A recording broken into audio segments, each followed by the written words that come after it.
Period of time did it take for the glaciers to advance and retreat? About 15,000 years. About 15,000 years. Now, people have been living on this mountain for about 11,500 years. Huh, I say.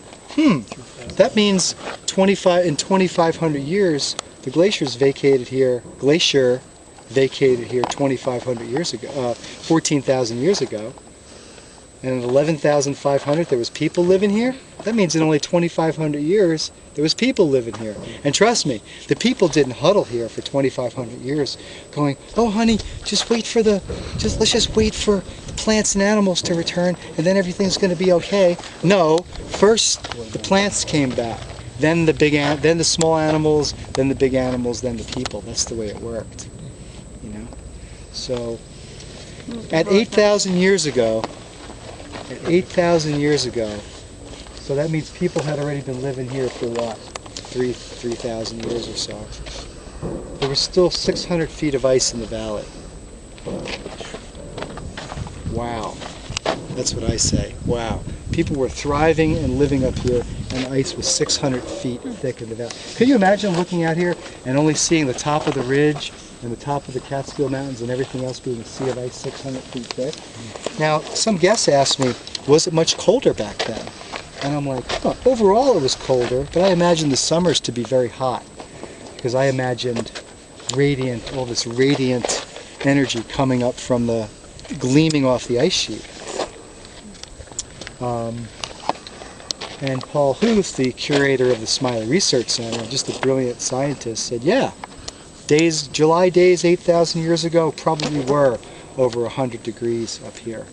And I would have been taking the kids down to the ice sheet and going swimming. You know, get your bathing suits. We're going to find that tube of frigid cold glacial water. We're going to see where it comes out down. You know, let's go for an adventure, kids. I mean, that's what I would be doing. So what do you think? Let's walk a little and make these gnats work for their meal. You know, we just don't want to give them a buffet. We want to make them hunt and gather for them. Eagle cliffs because you have eagles? Why I got the name Eagle Cliff? No eagles? Very rarely. We'd see more a golden eagle here than bald eagle up this high. We have plenty of bald eagles. They're just down low. Bald eagles are fishermen, you know.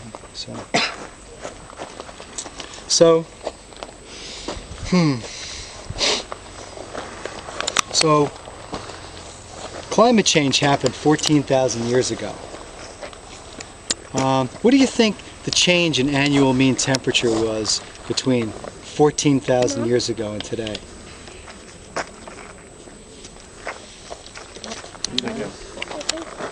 Take a guess. The mean temperature, well, you're saying when that ice mass was there that it was still hot in the summertime, and okay, so I don't know, maybe not that much. Okay, so throw out a figure. 3 degrees? Overall, 5.5 degrees. Now it took 13,900 years to go up 3.5 degrees to the beginning of the 20th century, and it only took 100 years for it to go up 2.5 more. So clearly the climate is accelerating just in the last 100 years. The great ethical question, and economic question, and political question, and environmental and ecological question now is it due to man's human intervention? Here's my feelings on this. I'll try my best to illustrate this, okay?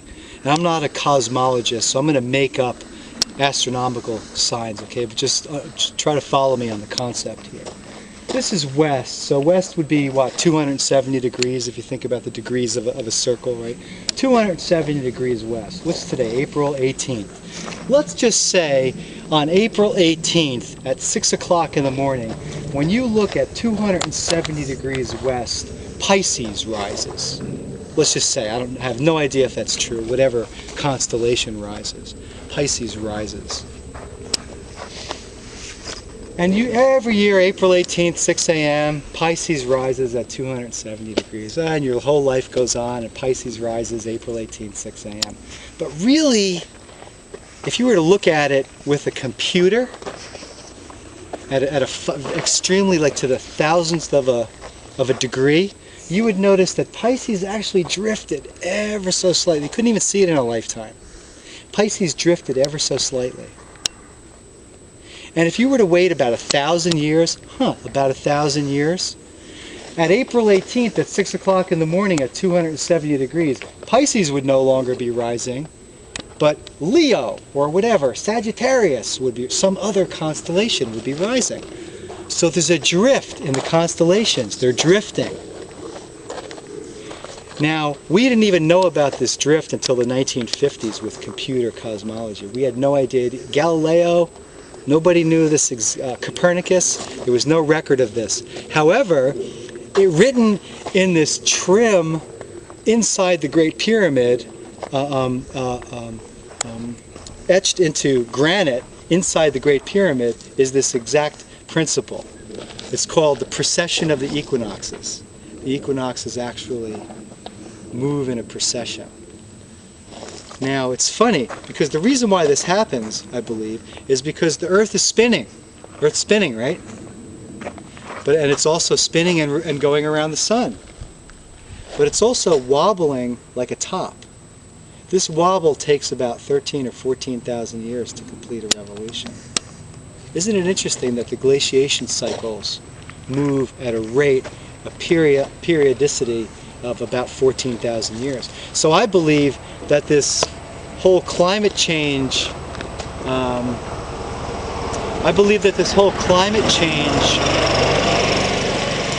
model periodness is related to a cosmological event, a periodic process that's happening. And has anybody heard anything of this? Have you heard that this is perhaps linked to climate change at all? I don't know about the climate change, but the wobble definitely, about the way things in the pyramid line up. They line up to where it would have been 13,000 years ago, but not now, because the star is the path to the great beyond or something, like for the pharaoh to leave. So. Right. Okay. I don't believe it's a political issue or an environmental issue or a social issue or any. I think it's a moral issue. You know, I don't think we should be wasting energy and polluting the earth. What if all of a sudden we could take a pill or have some kind of laser and make climate, you know, what would we change the climate to if we had a big knob and we could turn it back to the would we turn it back to the 40s? Well, we turned it back to the 1920s? What, to the 1870s? Where would we stop? Where would be perfect for us? Right? Who's to say? Maybe Right? we turn it forward. Or maybe we turn it forward, right? Who can Warm say? things up a little bit. Yeah, let's warm it up. Warm it up a little bit.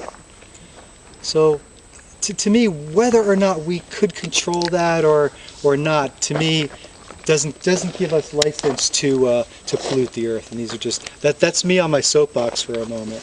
But geology is something that we're standing on the earth. We're standing on the bedrock. Bedrock's going to be here regardless of what happens to the climate. You know, the glaciers prove that. They moved through here and they retreated, and the bedrock is still here, and the forest returned. You know? So these are just some things to think about. Okay, let's keep it moving. Any questions, comments, opinions about that tirade? You're a madman. I am.